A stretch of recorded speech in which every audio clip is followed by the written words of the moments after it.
예, 안녕하십니까. 예, 점심시간에 죄송합니다. 저희들 급하게 오전에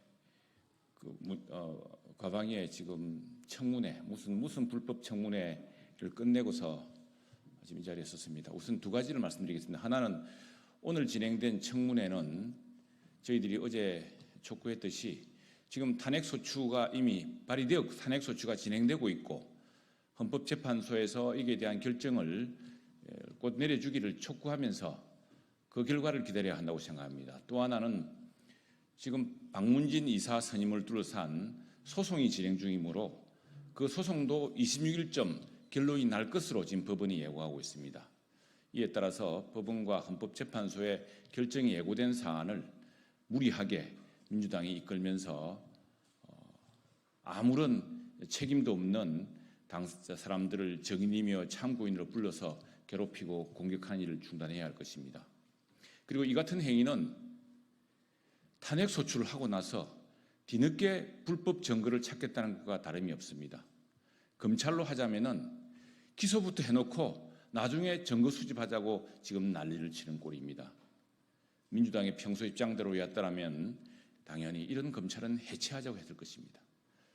민주당도 이런 모순적인 앞뒤가 맞지 않은 행위를 즉각 중단하고 26일 법원의 결정이 날 때까지 모든 불법 청문회, 이른바 불법 청문회를 중단해 주십시오. 만약 계속 지속한다면 우리 국민의힘 가방위원들은 이 같은 청문회가 얼마나 잘못된 것인지, 그리고 민주당이 왜 그렇게 MBC 박문진 장악, 임기가 끝난 MBC 박문진 이사의 임기를 무한 연장시키려고 하는 것인지 그 이유를 국민들에게 소상하게 밝힐 것입니다. 예, 이제 다른 겁니다. 이제 조금 전에 야당이 어제 유상임 과학기술정보통신부 장관 후보자에 대한 부당하고도 비열한 공격 논평을 내었습니다. 여기에 대한 우리 당 과방 위원들이 긴급 입장을 밝히겠습니다. 야당은 장관 후보자 인사청문회 금도를 어겼습니다.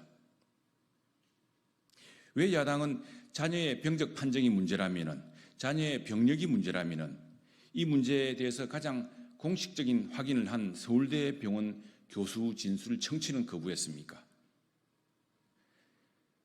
여야는 모두 비공개를 합의하고 후보자 가족의 병원 기록을 검증했습니다. 그런데 돌연 병원 기록 중 일부를 발췌 왜곡해서 후보자 가족의 아픈 상처를 세상에 드러내었습니다. 인사청문회에는 금도가 있습니다. 지켜야 할 선이 있습니다. 모든 가족마다 아픈 상처, 부모도 어쩔 수 없는 안타까운 사연이 있습니다. 오늘 야당은 그 금도, 그 선을 무너뜨렸습니다. 정책과 장관 임용 기준을 여부를 검증하는 청문회가 한 가족의 아픈 상처를 이용하여 후보자 낙마를 주장하는 반인륜적이고 비열한 공격 통로가 되었습니다.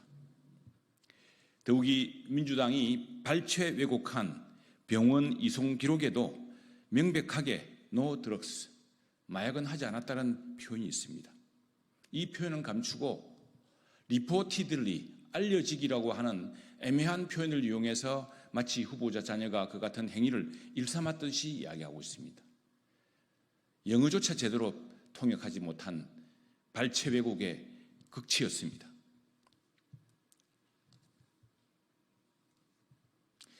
무엇보다 후보자 자녀 질환의 진실을 빠트림없이 관찰하고 치료하며 미국의 병원 기록까지 받았던 서울대 병원 교수의 진술 청취는 거부했습니다.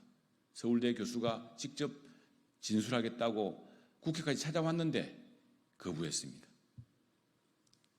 서울대 병원이 발급한 자녀의 병적 판정서와 그 질환에 대해서는 민주당의 그리고 야당의 청문위원도 모두 청문회에서 인정했습니다. 야당 청문위원들도 병역 면제 판정을 모두 정당했다고 확인했습니다.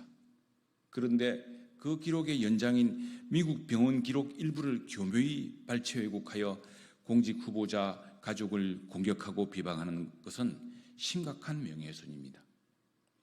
우리 국민의힘 가방위원은 검증을 빙자한 야당의 반인륜적 공격을 심각하게 우려합니다. 만약 의심이 남아있다면 청문 보고서에 기록하는 것이 정도였습니다. 민주당은 이 같은 반인륜적 공격을 일체 멈추고 오늘 했던 비열한 성명에 대해서 사과해야 할 것입니다.